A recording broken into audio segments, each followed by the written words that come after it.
question is, can the lead member for communities explain why saved, unspent, city living local life fund, which roll over after these years?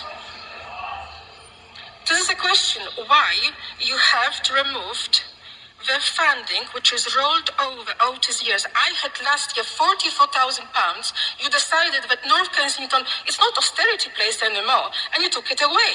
So first of all, I cannot spend it because somebody blocks it, and obviously you take over whatever is left behind. So now question is, Councillor I want to understand what the current... Could you please... Point of order, please. So, are we to understand... Madam Mayor, point of order. Councillor Cheddar, as we've had quite a stressful evening, can Councillor Addenbrooke respond to that, please? Councillor Addenbrooke, please go ahead. We did actually finally get to the question. It was printed in the agenda. So, thank you, Councillor Cheddar. I haven't finished. I wanted to ask the question. I'm sorry, you've had your time. Your question is in the agenda, and I'm going to respond to that. I'm going to refer you back to Councillor McVeigh's email of the 15th of March 2023, which clearly outlines the reason for the change in funding for 2-member and 3-member wards for 23-24, and the ending of the rollover of unspent city living local life at the end of the last financial year. This change has ensured the sustainability of the programme for the coming years, which we know residents and councillors value. The advice on the City Living Local website is clear that the funding helps projects get started by contributing to small events or to act as a match funding from other sources. Whilst I've not seen the data you mentioned concerning asthma cases in Dalgarno ward, City Living Local Life funding is for more community-focused events rather than tackling health conditions. And I'm sure my colleague, the lead member for Adult Social Care and Public Health, would be happy to discuss any thoughts you have on how to tackle asthma cases in your ward.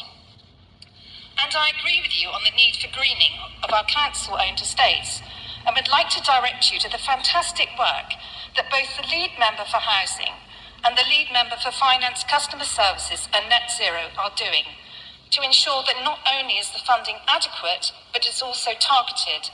Delivering a greener borough is one of the 3 key priorities of our council plan, and we are committed to achieving this goal. Thank you.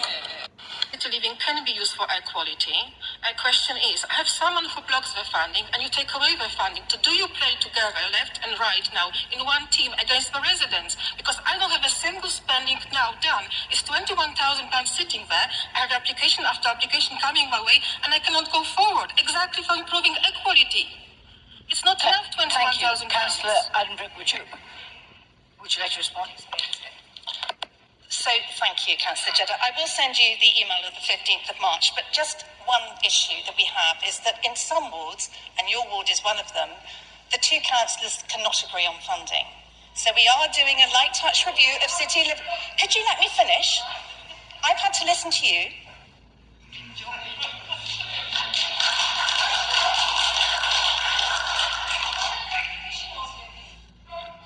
I'm sorry, I just said, could you let me finish?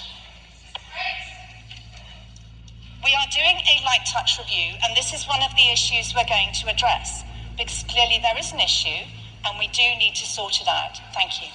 Head on to answer the question of the summer activities and why summer activities was not happening last year. It's sad for my residents and Dalgarno residents that it's not been happening last year, but we had summer activities all the years. Sadly, there was an issue with the local councillors, and now it's been resolved. Now I will be working with the lead member for communities to make sure that the funding will be available from now onwards, and to make sure that local community will benefit from. That is a promise that I will make sure that will be kept. Thank you, Madam Mayor. And